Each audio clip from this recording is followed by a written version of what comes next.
What if the clutter choking your home isn't just stealing your space? It's stealing years from your life. According to a 2023 Senate Committee on Aging report, excessive clutter increases fall risk in seniors by over 300%. And for those living alone, one fall can mean the difference between independence and a nursing home. One 72-year-old woman named Eudora cleared 40 years of belongings in just 48 hours using a method hospitals don't want you to know about. A method that didn't involve months of agonizing decisions or expensive organizers. She did it alone, in her own home, with 7 brutal hacks that go against everything you've been told about decluttering. And here's what shocked her daughter most. Eudora didn't just clear physical space. She cleared emotional weight she'd been carrying since her husband's death. The transformation wasn't gradual. It was explosive. Within 2 days, she went from shuffling sideways through hallways to dancing in her kitchen. From crying every time she opened a closet to hosting her grandchildren for the first time in 3 years. This isn't about organizing tips or storage solutions. This is about survival, freedom, and reclaiming the final chapters of your life before your possessions bury you alive. And by the end of this video, you'll have the exact roadmap she used. If you're tired of feeling trapped by your own possessions, hit that like button right now and subscribe to Elderly Dose, because what I'm about to share will change everything for you. We're talking about a system designed specifically for seniors over 60 who are living alone and drowning in decades of accumulation. This isn't theory. This is a proven, battle-tested method that works even if you're overwhelmed, exhausted, or convinced you could never let go. Don't wait another day to take back your home and your peace of mind. Meet Eudora Callahan, a 72-year-old former librarian from Dayton, Ohio, who lived alone in the same 3-bedroom colonial house for 38 years. After her husband Richard passed suddenly in October 2023 from a heart attack, the walls started closing in. Not physically, but emotionally. Every room became a shrine. Every closet, a time capsule of grief. She couldn't walk through her hallway without sidestep shuffling around stacks of National Geographic magazines dating back to 2015. Boxes of Richard's clothes she couldn't bear to touch, and collections of ceramic birds she'd inherited from her mother 20 years ago. Her guest bedroom? It hadn't seen an actual guest in 6 years. Instead, it housed banker boxes filled with tax returns from 1987, craft supplies she swore she'd use someday, and broken picture frames she kept meaning to repair. Eudora's daughter Sarah begged her to downsize during every visit. Her knees screamed at her every time she navigated these obstacle courses to reach the bathroom at 2 a.m.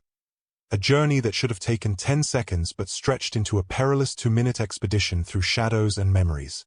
But every single time Eudora tried to declutter, she'd pick up an old scarf Richard bought her in 1998, or a greeting card from her late sister, and she'd freeze completely, paralyzed by guilt, nostalgia, and the terrifying question that haunts every senior living alone. What if I need this someday? What if throwing this away means I'm erasing the person I used to be? Studies show that 13% of seniors over 65 struggle with hoarding behaviors, and it's twice as common in older adults dealing with late-life depression or the loss of a spouse. Eudora was part of that statistic, and she knew it. But knowing and changing are 2 entirely different battles. Then one September morning in 2025, everything changed in the most brutal way possible. Eudora stumbled over a box of old tax returns while carrying laundry, lost her balance, and nearly broke her hip against the doorframe. She caught herself at the last second, but the terror of what almost happened, the vision of lying on the floor for hours with no one to help her, ignited something ruthless inside her. That near fall wasn't just a wake-up call. It was a declaration of war. Within 48 hours, she cleared 6 decades of clutter using 7 brutal hacks that most organizing experts would never teach you. Why? Because these hacks don't prioritize sentimentality or slow, gentle processing. They prioritize survival, freedom, and the honest truth that your possessions should serve you, not imprison you. Eudora didn't hire a professional organizer. She didn't rent a storage unit to delay the inevitable. She made a decision that transformed her from a woman drowning in the past to a warrior reclaiming her future. Today, you're getting those exact 7 hacks. The same ones that helped Eudora go from 847 pounds of clutter to a home where she can finally breathe again. Hack number 1. The life or death triage system. Forget the four-box method. Forget Marie Kondo's "Does it spark joy" philosophy. Eudora used a system borrowed directly from emergency rooms, and it's absolutely savage. Traditional decluttering methods fail seniors because they ask too many exhausting questions. Should I keep it? Does it have sentimental value? Might I need it later? Will someone else want it? These questions create decision fatigue, and for seniors living alone who are already dealing with limited energy, grief, or cognitive changes, that fatigue becomes paralyzing. Eudora's triage system cut through all of that noise and asked only one brutal question. If I collapsed right now and paramedics rushed into this room, would this object block them from saving my life? That's it. No sentimentality. No what ifs. Just cold, hard survival logic. She walked through every single room in her house with bright blue painter's tape, marking what she called death zones, critical walkways from the bedroom to the bathroom, paths from the front door to the kitchen, access routes to exits in case of fire or emergency. Anything sitting in those death zones had exactly 60 seconds to justify its existence, or it was immediately bagged and removed. No exceptions, no second chances, no negotiation. This hack works because it removes emotion from the equation and replaces it with urgency. According to the CDC, 1 out of 4 Americans aged 65 and older falls each year, and falls are the leading cause of injury-related deaths in that age group. For seniors living alone, a fall doesn't just mean a trip to the hospital. It often means the permanent loss of independence. Eudora understood this on a visceral level after her near fall, and it gave her the ruthless clarity she needed to prioritize safety over sentiment. Eudora told me that when she first started taping off her hallway, marking the life or death zones in blue, she cried so hard she had to sit down on the floor. She looked at stacks of books Richard had loved, photo albums from family vacations in the 1990s, decorative baskets she'd collected over decades, all of them sitting directly in the pathway between her bedroom and bathroom. And she thought about her friend Margaret, a vibrant 68-year-old who had tripped on a stack of photo albums in 2024, fractured her spine, and spent her final 2 years in a wheelchair, unable to live alone anymore. Margaret's children had to sell her house and move her into assisted living, where she died 6 months later, not from the fall itself, but from the depression and loss of autonomy that followed. That memory made Eudora's tears stop and her hands start moving. She filled 7 garbage bags in the first hour. She didn't sort through them. She didn't take a one last look. She just cleared the death zones and kept moving, knowing that every item she removed was potentially adding years to her independent life. Have you ever kept something that literally put you in danger? Maybe magazines stacked near stairs, or boxes blocking hallways. Tell us in the comments. You're not alone, and sharing your story might save someone's life. Hack number 2. The funeral photo rule. Here's a question that'll slap you awake at 3 a.m.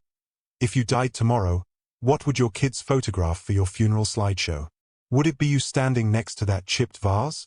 That dusty bowling trophy from 1987?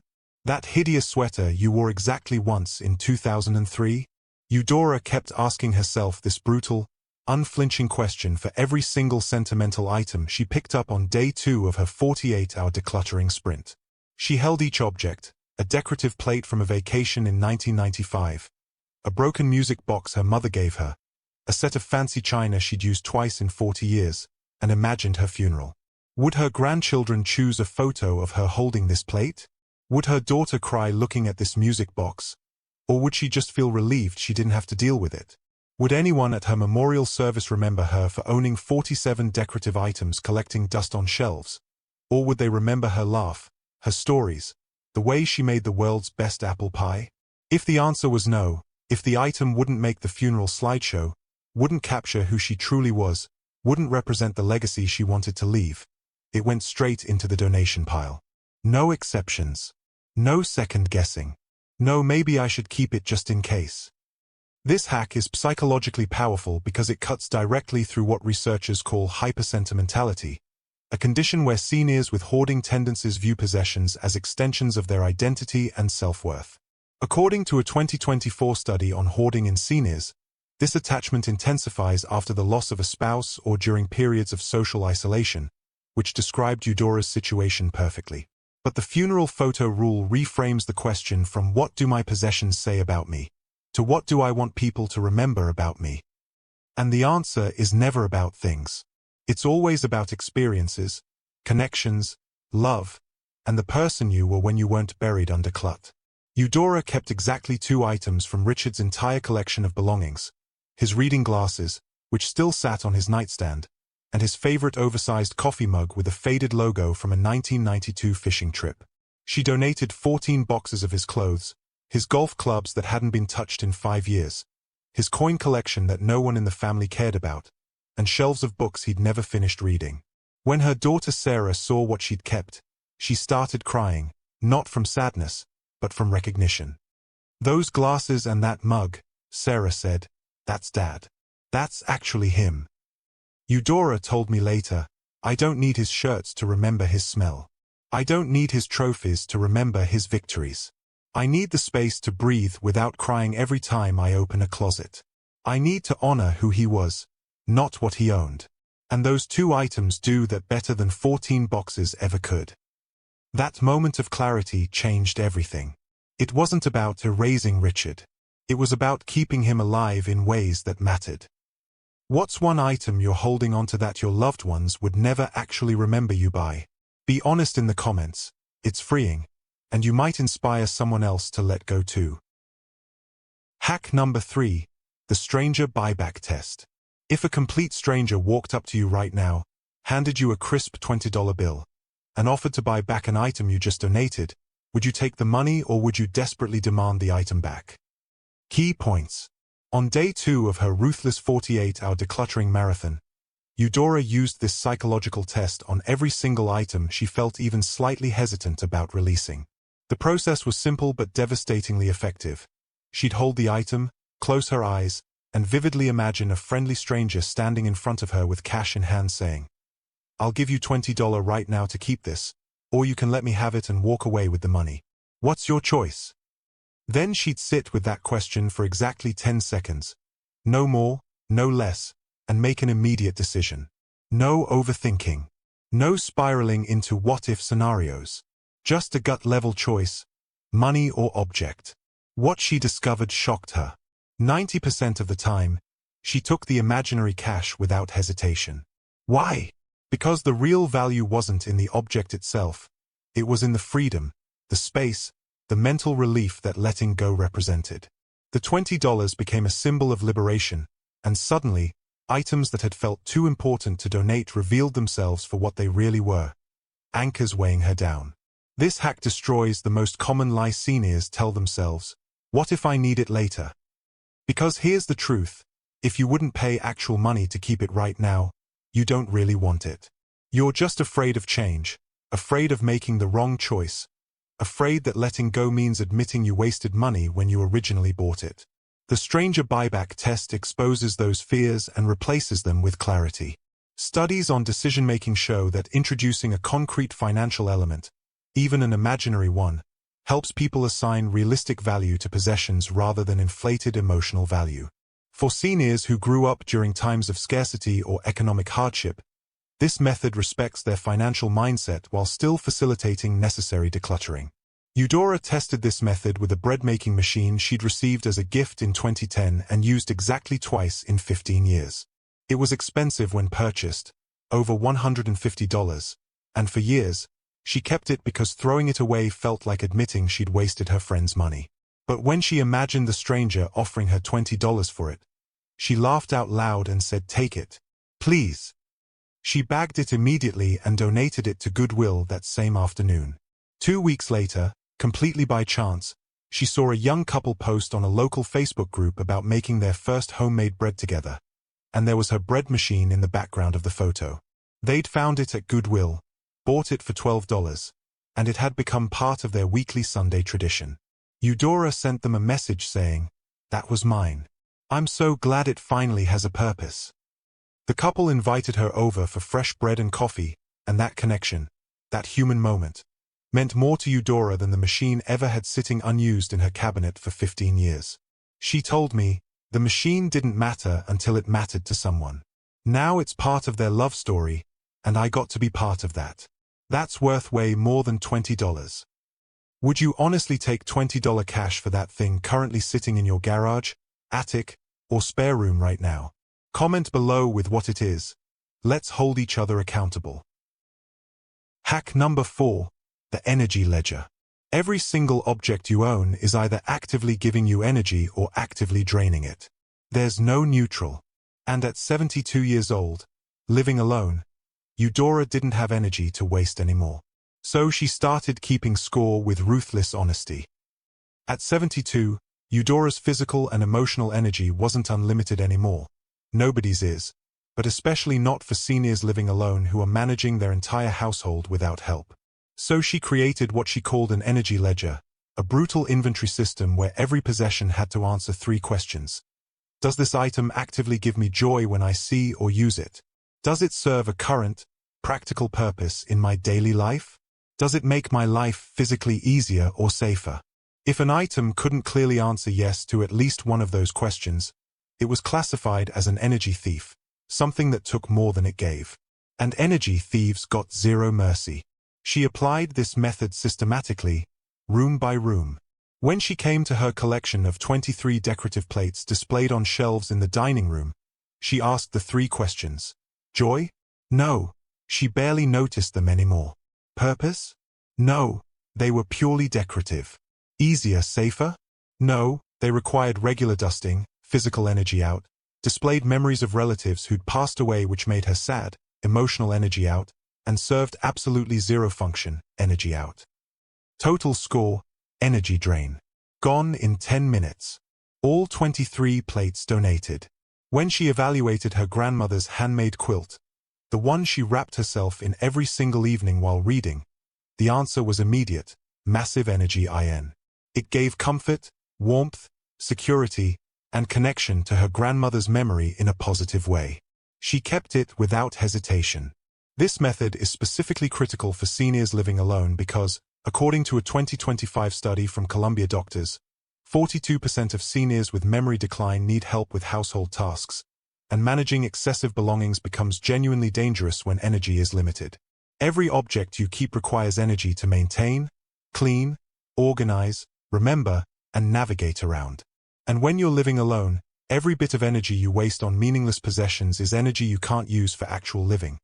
For cooking healthy meals, staying active, maintaining social connections, or simply enjoying your remaining years in peace.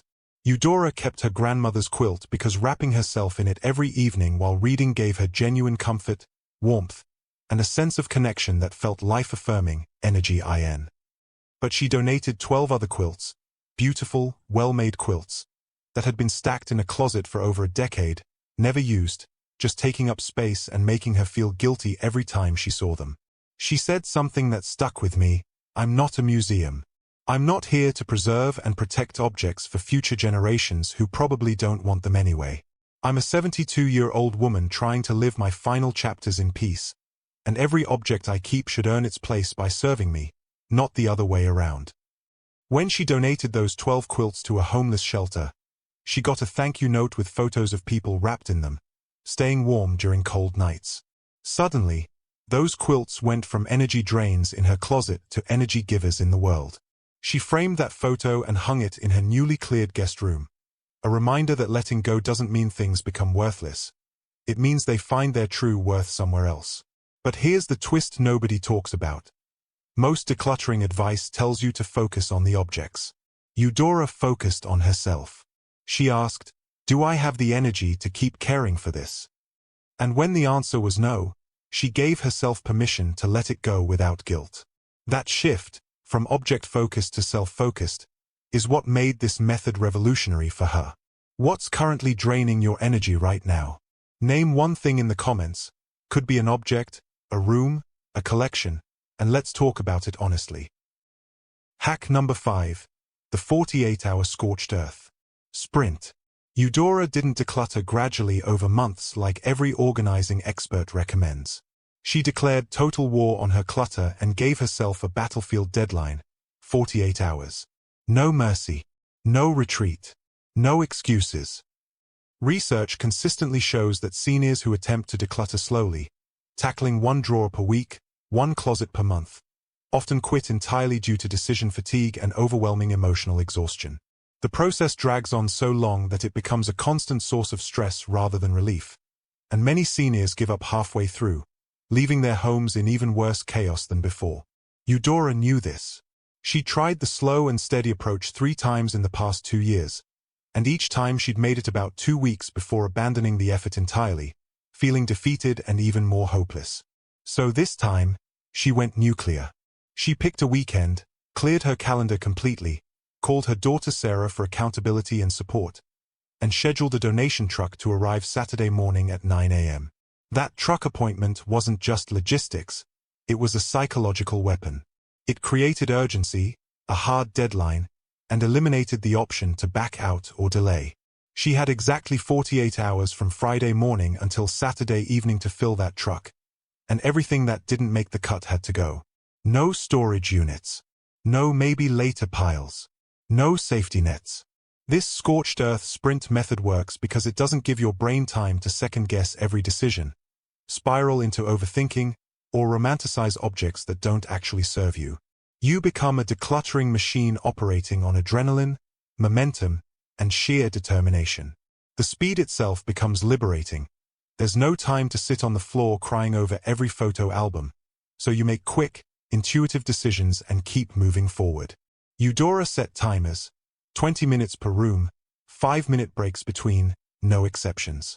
She created 3 zones in her garage: keep, very small area; donate, largest area; and trash, medium area. Everything had to go into one of those zones immediately. No decide later pile allowed. She enlisted her daughter Sarah not to help her decide, but to physically bag items and move them to the garage once Eudora made decisions. This removed the temptation to reevaluate things later. By hour 36, Eudora had processed her entire bedroom, both closets, the living room, the dining room, most of the kitchen, and was starting on the dreaded guest bedroom that had become a storage dumping ground.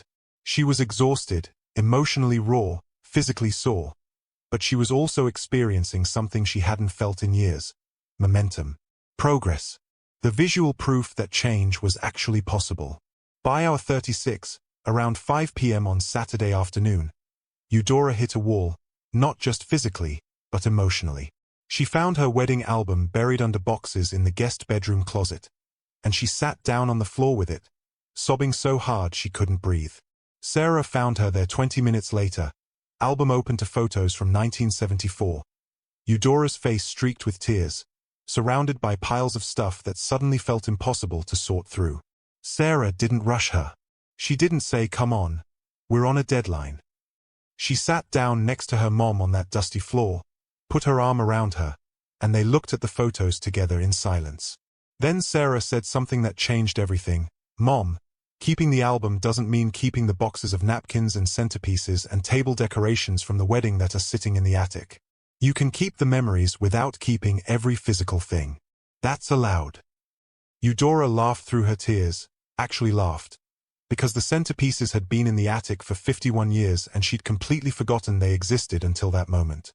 She kept the album, a pressed flower from her bouquet, and 1 wedding invitation. Everything else went in the donation pile. And that moment taught her the most important lesson of the entire 48 hours. Grief and decluttering can coexist. You can cry and keep moving. You can honor the past while clearing space for your future. By hour 48, Sunday evening, the donation truck was loaded with 23 bags and 18 boxes. Eudora's house was transformed. And yes, she was exhausted. But she was also free. Could you honestly do 48 hours of ruthless decluttering? Or would you need a full week? Be real with us in the comments. Hack number 6. The Future Self Love Letter.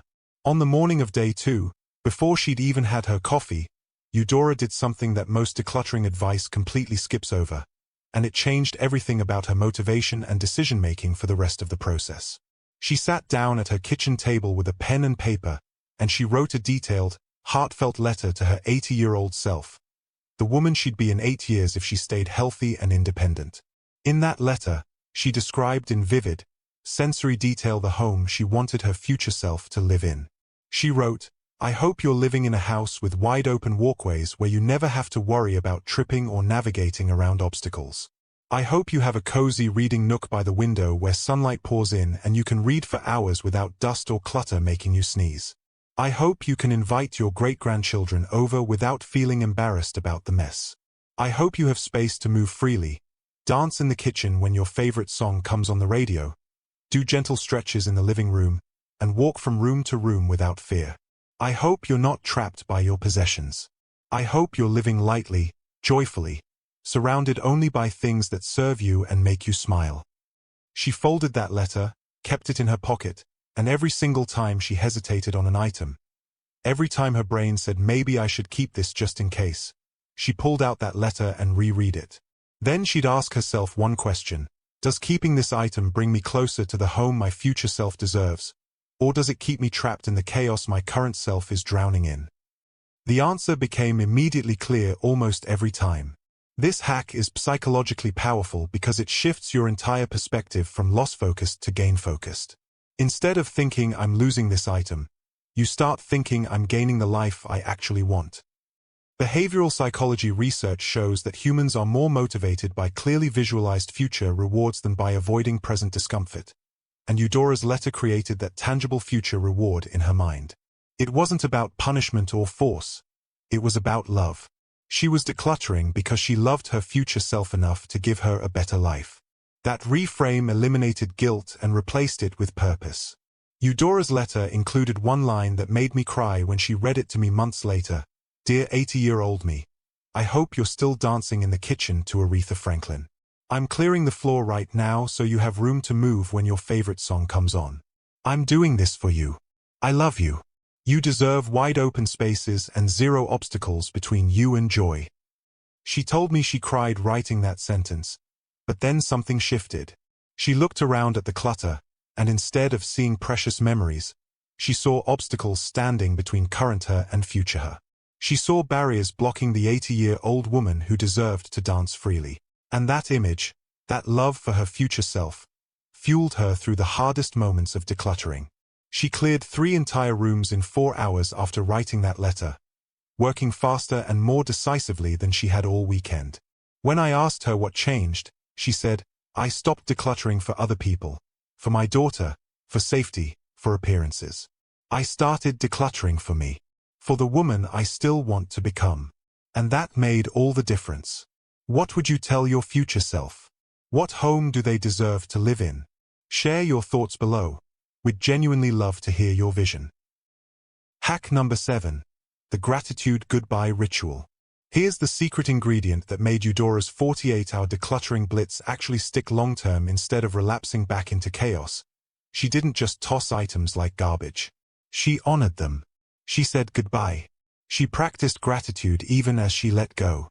For items with deep sentimental value, things connected to deceased loved ones, major life milestones, or powerful memories, Eudora didn't coldly dump them in a donation bag and force herself to move on without processing. She created a simple but profound ritual. She would hold each meaningful object in both hands, look at it fully, and say out loud, "Thank you for the memories you represent. Thank you for being part of my story. I release you now with gratitude, and I trust you'll serve someone else who needs you." If the item was particularly significant, like her late mother's jewelry box, which she ultimately decided not to keep, she would take a high-quality photo of it first, sometimes with her holding it, creating a visual memory she could revisit anytime without needing to store the physical object. This ritual transformed the entire emotional experience of decluttering from loss and guilt to grace and gratitude. Instead of feeling like she was betraying her past, abandoning her loved one's memories, or disrespecting gifts people had given her, she was honoring those things and releasing them to continue their journey. Psychological research on grief and letting go shows that rituals provide closure and meaning, helping people process difficult transitions without suppressing emotions or rushing through them. For seniors who've lived 60, 70, 80-plus years accumulating possessions tied to countless memories, this ritual makes decluttering emotionally sustainable rather than traumatic. Eudora told me this was the difference between her previous failed attempts at decluttering and this successful one. Before, she tried to be tough and just throw things away without feeling anything, which made her feel cold and guilty, leading to emotional backsliding. This time, she let herself feel everything, honored each item properly, and then released it with intention and peace. The gratitude ritual didn't slow her down. It actually sped her up, because she wasn't carrying emotional baggage and guilt into the next decision. Each goodbye was clean, complete, and filled with love. Eudora had a large plastic storage bin filled with her children's baby clothes. Tiny outfits her son and daughter wore in the 1970s and 80s. 4 years, she kept them in the attic, never looking at them but unable to donate them because it felt like erasing her children's childhoods, even though those children were now in their 40s with kids of their own. On Sunday afternoon, near the end of her 48-hour sprint, she brought that bin down and told Sarah they needed to do this together. They sat on the living room floor, pulled out each tiny outfit one by one, and Eudora told stories about every piece. The yellow onesie Sarah wore home from the hospital. The overalls her son wore on his first day of preschool. The Christmas dress with the white collar. Sarah laughed, cried, took photos of her mom holding these tiny clothes against her chest. Then Eudora folded each one carefully, placed them in a donation bag, and said, "These clothes held my babies 40 years ago. Now they get to hold someone else's babies and give them warmth and comfort. That's a better ending than sitting forgotten in my attic until I die and you have to deal with them while you're grieving." They donated everything to a women's shelter that specifically serves new mothers fleeing domestic violence. 2 weeks later, the shelter director sent Eudora a thank you note with photos of newborns wearing those clothes, and Eudora told me, "Now those clothes get to be part of someone's survival story, their fresh start story. That matters so much more than me hoarding them in a bin.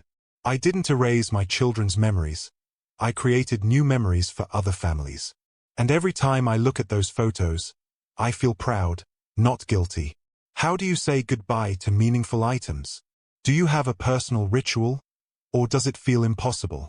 Share your experience in the comments. Your story might help someone else find peace.